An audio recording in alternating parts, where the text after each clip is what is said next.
love this. I could really do this. I might just change it from the whole YouTube game and become a reporter live on the street. Big dog status, I'm a big dog vet. I pull up on the block in a big Corvette. Ride around the city with a stick all black. Try with a broken weed with all that. Yo, before episode 2 of Turning Stones gets underway, God, the reflection in that is terrible. Before episode 2 gets underway, I just wanted to get on here and say that Turning Stones is all about getting outside of your comfort zone in an unconventional manner. It comes from the phrase, no stone left unturned. In this episode, my purpose is to go out into the streets, get random people's attention whom I've never met before, and ask them a few questions as if I'm a news source. I've been wanting to do this for a while, to get out into the streets and act like I'm the local news. I've went door knocking, I've spoken to strangers all over the world, but speaking to strangers on camera is a combination I've never put together. It started out a little bit tougher than I thought it was going to, but by the end of it, I was interviewing dogs with sunglasses. Yeah, wait till the end to see that. Okay, so we're reporting live here. It's Ryan Fila with GME TV, and we are sponsored by the Under Armour. Under Armour. Small project by them down here in New Orleans, Louisiana. Talking about Mardi Gras. It's gonna look a little bit different this year. We don't know exactly what it's gonna be like. Now, last time I was there, up on this corner, they had the huge numbers. I think it was 300 for 300 for how many years New Orleans has been a city. And we're gonna go over here to Cafe Du Monde and try to catch somebody live discussing Mardi Gras for 2021. What's crazy is my cameraman's not even sold on this whole live idea. This man is just getting that water from the horses. You know what's funny is I feel way more comfortable about this knowing that I'm bullshitting and acting as a reporter and not as Ryan Fila. It's like I'm completely faking reality right now. Have you ever asked someone a question that you're super confident they're gonna say yes to, but they say no? Let's go down here and ask this guy on the bicycle. Hey boss, we're doing a little video segment on just what Mardi Gras is gonna look like this year, and we're just looking for like a 60, 90-second interview. Would you be able to do it? You look like somebody who would have some insight. Receiving that no is uncomfortable, and it feels like a personal assault on your morals and character. I'm gonna ask the guy on the bench. Harder than I thought. 3 for 3. The reality is there are many outside factors for why that person could be telling you no. It's usually not about you, it's really about them. Detachment seems to be a key in living a successful and happy life. In the case of someone telling you no, detachment is the ability to separate your emotions from their response. With that in mind, I hit the streets of New Orleans to ask people to lend me some of their most valuable asset, time. Gonna be a lot of rejections. You think? I think so. We'll find out. I feel like it's everybody's dream to be on the news, no? I mean, I don't think we look very official, to be honest. We're from GME TV. We're gonna get this guy, but we don't want to interrupt his vlog for our vlog. That's how we go. I wonder if he's doing a tour. Maybe he's doing a tour. He gone. All right, I'm asking these guys with the camera.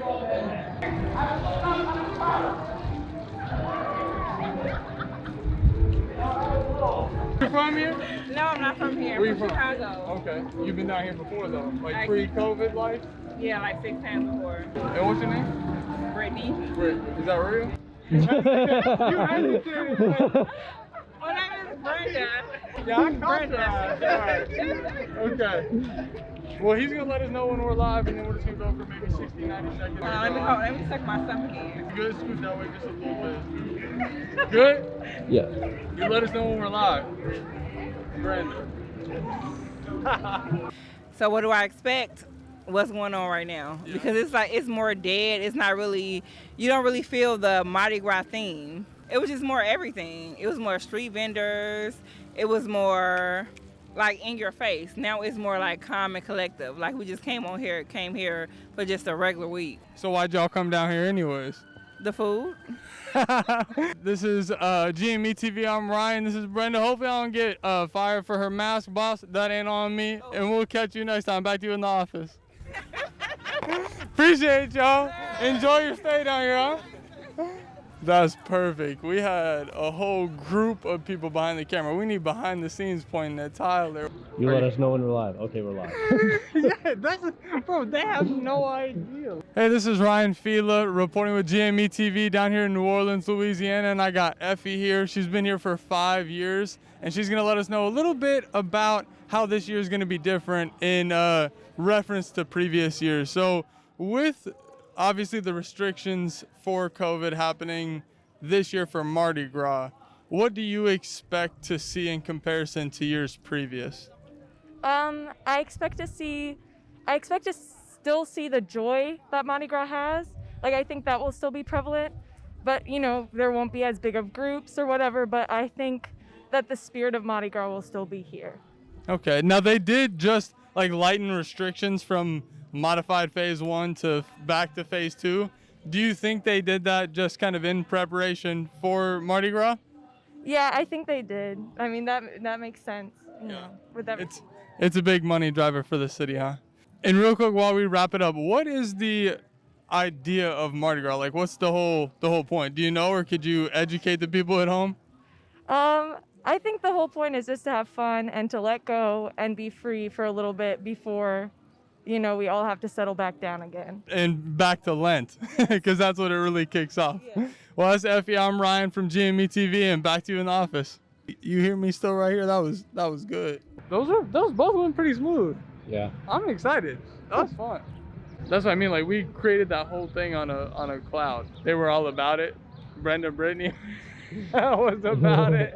It was funny because she hesitated. She's like, Brittany. We called her out immediately. Here we got Cafe Du Monde across the street. This is probably the biggest hoax in New Orleans. They say they're the best beignets in town, but I was unimpressed. Now, that could be because they weren't fresh. They were in a bag when I got them, but that was my experience. Like it's a Zulu parade, right? Zulu, yeah. It was. That's my favorite parade when they start throwing. They used to throw heads and stuff like that. Heads? Yeah, like little coconut heads. All right. But, you know. Hold on. You're gonna tell some of that story in just a second. Right. I'm gonna get to it. You let me know when we're ready to roll. Good. All right. I'm Ryan Fila reporting with GME through Under Armour. This is my man Norman. He's gonna talk a little bit about his experiences. He's from Mississippi, but he's been to New Orleans several times. Been here for Mardi Gras for years, and he's gonna start with the interesting story, I think. Tell them just what you were about to tell me. All right, so back in the day, they used to be able to throw coconut heads. Later down the line, people kept on getting knocked out or injured, and so they had told everybody to stop throwing coconut heads. Sometimes you might catch one of them old heads. Talking about regular, like straight up coconuts. They used to just be throwing them out the parade. Yes, they used That's to throw them insane. out the parade. They'll cut eyes and stuff like it was like it's an actual head, like a tiki head, and they would just chunk it at people.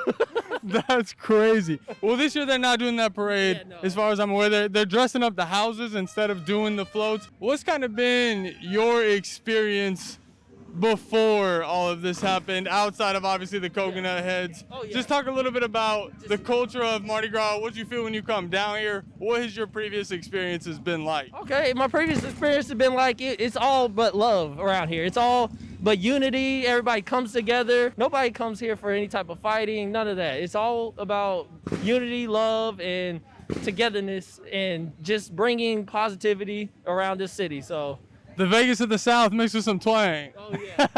Well, that's Norman. I'm Ryan Fila reporting with GME, and we'll take it back to you. That basketball where he never comes home with his shirt on. He left that out. You left that out? I can show you video evidence.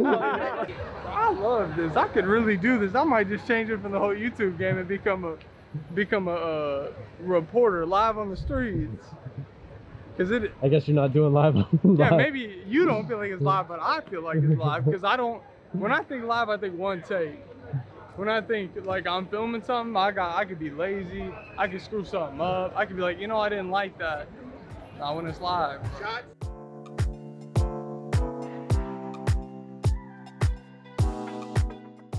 Humans are social creatures of interaction. We interact with our parents, then our siblings, and then other family members. Later in life, we upgrade to our dirty diaper friends, teachers, acquaintances, and homeless people on public transit. During these interactions, acceptance becomes something we strive for. We love for those around us to love us, and we don't like denial or people telling us no. It's uncomfortable, and often we take it personally. Zen Buddhism teaches that the main cause of human suffering and unhappiness is attachment. When we attach our worth to other people's words, especially words of denial, we're forcing ourselves to suffer. If you get anything from this video at all, let it be this. If someone tells you no, that doesn't mean they're denying you as an individual. It's usually not personal. If you're not facing any no's, you're staying too comfortable. Turn some stones and get outside of your comfort zone.